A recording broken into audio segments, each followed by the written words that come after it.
കൊച്ചിയിലേക്ക് പോയ ലൈബീരിയൻ ചരക്ക് കപ്പൽ മുങ്ങിയ സംഭവത്തെ തുടർന്ന് ആലപ്പുഴയിലെ ആറാട്ടുപുഴ തറയിൽക്കടവ് തീരത്തടിഞ്ഞ കണ്ടെയ്നറുകളിൽ കോട്ടനാണെന്നും അപകടകരമായി യാതൊന്നുമില്ലെന്നും മന്ത്രി പി പ്രസാദ് പറഞ്ഞു. കണ്ടെയ്നർ തീരത്തടിഞ്ഞ തറയിൽക്കടവ് പ്രദേശം സന്ദർശിച്ച ശേഷം സംസാരിക്കുകയായിരുന്നു മന്ത്രി. കണ്ടെയ്നറുകളുമായി കൊച്ചിയിലേക്ക് പോയ ലൈബീരിയൻ ചരക്ക് കപ്പൽ MSC എൽസ3 മുങ്ങിയ സംഭവത്തെ തുടർന്ന് ആറാട്ടുപുഴ തറയിൽക്കടവ് തീരത്ത് അടിഞ്ഞ കണ്ടെയ്നറുകളിൽ കോട്ടനാണെന്നും അപകടകരമായ വസ്തുക്കളൊന്നുമില്ല എന്നും മന്ത്രി പി പ്രസാദ് പറഞ്ഞു. കണ്ടെയ്നർ തീരത്തടിഞ്ഞ തറയിൽക്കടവ് പ്രദേശം സന്ദർശിച്ച ശേഷം സംസാരിക്കുകയായിരുന്നു മന്ത്രി. നമ്മുടെ തീരത്ത് ഇവിടെ അടിഞ്ഞ ഈ കണ്ടെയ്നറിനകത്ത് ഉണ്ടായിരുന്നത് മുഴുവൻ കോട്ടനാണെന്ന് കണ്ടെയ്നറിൻ്റെ നമ്പർ അനുസരിച്ച് തന്നെ കസ്റ്റംസിന് ബോധ്യപ്പെട്ടിരുന്നു. അതിൻ്റെ അടിസ്ഥാനത്തിൽ അത് നീക്കുന്നതിനുള്ള നടപടികൾ സാധാരണഗതിയിൽ ഇങ്ങനെ ഒരു സംഭവം ഉണ്ടാകുമ്പോൾ പ്രോട്ടോക്കോൾ അനുസരിച്ചിട്ട് കസ്റ്റംസാണ് ഇക്കാര്യത്തിനകത്ത് ഒരു തീർപ്പ് കൽപ്പിക്കുകയും ചെയ്യേണ്ടത്. ചില കണ്ടെയ്നറുകൾക്കകത്തെല്ലാമുള്ള വസ്തുക്കൾ സംബന്ധിച്ചാണ് തുടരുത് എന്നെല്ലാമുള്ള ഒരു നിർദ്ദേശം കൊടുത്തിരുന്നത്. ഇവിടെ അത്തരം പ്രശ്നമില്ല. ഇവിടെ ഈ തീരത്ത് ഇപ്പം അടിഞ്ഞിരിക്കുന്ന കണ്ടെയ്നർ, ആ കണ്ടെയ്നറിനകത്ത് ഉണ്ടായിരുന്നത് മുഴുവൻ കോട്ടനാണ് എന്ന് ബോധ്യപ്പെട്ടിട്ടുണ്ട്. അത് നമ്മൾ നോക്കുമ്പോൾ നമുക്ക് ഏതൊരാൾക്കും മനസ്സിലാവുന്ന തരത്തിൽ തന്നെയാണ്. ഇവിടുന്ന് അത് നീക്കം ചെയ്യുന്ന കണ്ടെയ്നറും ബാക്കിയുള്ള കാര്യങ്ങളും നീക്കം ചെയ്യുന്നതിന് ആ കസ്റ്റംസ് ഇപ്പോൾ തന്നെയുള്ള നടപടികളിലേക്ക് നീങ്ങിയിട്ടുണ്ട്. അതിനാവശ്യമായ യന്ത്രോപകരണങ്ങളും വാഹനങ്ങളും ഇവിടേക്ക് എത്തിക്കാൻ അവരിപ്പോൾ തന്നെ ഏർപ്പാട് ചെയ്തിട്ടുണ്ട്. അതിനടിസ്ഥാനത്തിൽ വളരെ വേഗത്തിൽ തന്നെ അത് നീക്കം ചെയ്യും. ആശങ്കപ്പെടേണ്ട യാതൊരു കാര്യവും ഇതുമായി ബന്ധപ്പെട്ടില്ല. ഈ കണ്ടെയ്നറിനകത്ത് ഉണ്ടായിരുന്നത് പൂർണ്ണമായും കോട്ടൺ തന്നെയായിരുന്നു. അത് നമുക്ക് ഏതൊരാൾക്ക് നോക്കിയാലും മനസ്സിലാവുന്ന തരത്തിലാണ്. അതുകൊണ്ട് അതെല്ലാം നോക്കി കസ്റ്റംസിൻ്റെ ഉദ്യോഗസ്ഥർ വീണ്ടും അത് പരിശോധിച്ചു. കണ്ടെയ്നറിൻ്റെ നമ്പർ അനുസരിച്ച് അവർക്ക് ആൾറെഡി അത് ഉറപ്പായിരുന്നു. ഇവിടെ അടിഞ്ഞിരിക്കുന്ന ഈ തകർന്നു കിടക്കുന്ന കണ്ടെയ്നറിനകത്തുള്ളതെല്ലാം കോട്ടനാണെന്നുള്ളത് തമിഴ്നാട്ടിൽ നിന്ന് സമാഹരിച്ച് കൊണ്ടുപോകുന്ന കോട്ടനായിരുന്നു.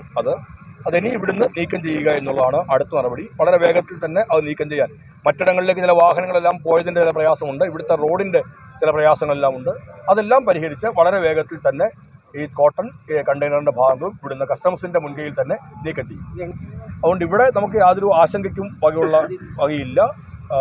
പ്യുവർ കോട്ടൺ തന്നെയാണ് അതിനകത്തുണ്ടായിരുന്നത് എന്നുള്ളതിൻ്റെ അടിസ്ഥാനത്തിൽ കസ്റ്റംസിൻ്റെ പരിശോധന കൂടി കഴിഞ്ഞപ്പോൾ അത് ആശങ്ക പൂർണ്ണമായിട്ട് മാറുകയാണ്. ഇനിയുള്ളത് നമുക്ക് എത്രയും വേഗം തന്നെ ഇതിവിടുന്ന് മാറ്റം ചെയ്യുക എന്നുള്ളതാണ്. ഇന്ന് തന്നെ മാറ്റം ചെയ്യുന്നതിനുള്ള മണിക്കൂറുകൾക്കകം മാറ്റാൻ പറ്റുമെന്നാണ് കസ്റ്റംസ് അറിയിച്ചിരിക്കുന്നത്. അടിയന്തരമായി അത് മാറ്റുകയും ചെയ്യും. കസ്റ്റംസ് തന്നെയാണ് അത് മാറ്റുന്നതിനുള്ള നടപടികളിലേക്ക് നീങ്ങുന്നത്.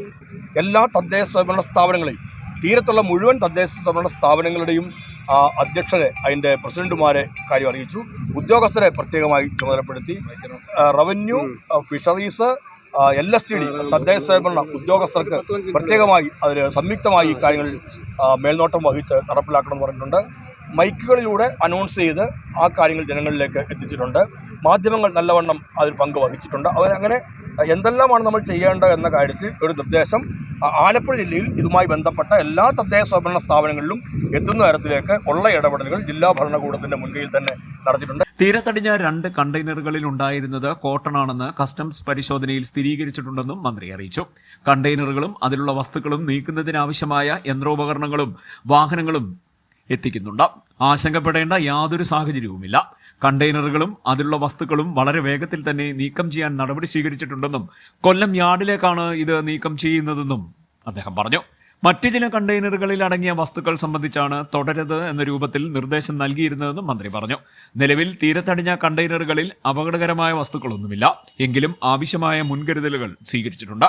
കടലിൽ ഒഴുകി നടക്കുന്ന മറ്റ് കണ്ടെയ്നറുകൾ തീരത്തടുക്കുമ്പോൾ ജാഗ്രത പാലിക്കേണ്ടത് എല്ലാവരുടെയും ഉത്തരവാദിത്തമാണെന്നും മന്ത്രി പറഞ്ഞു.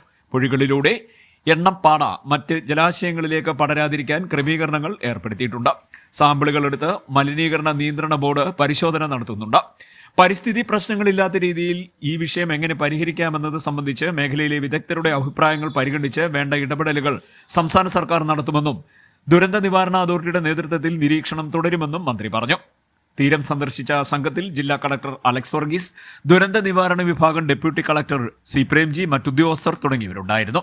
ആറാട്ടുപുഴയിലെ തറയിൽക്കടവ് ഭാഗത്താണ് പുലർച്ചെ നാട്ടുകാർ കണ്ടെയ്നറുകൾ കണ്ടത്. കടലിൽ ഒഴുകി നടന്ന കണ്ടെയ്നർ പിന്നീട് തീരത്ത് കടൽഭിത്തിയിൽ വന്നിടിച്ച് പൊട്ടിപ്പൊളിയുകയായിരുന്നു. 2 കണ്ടെയ്നറുകൾ കൂട്ടിച്ചേർത്ത നിലയിലായിരുന്നു കണ്ടെത്തിയത്.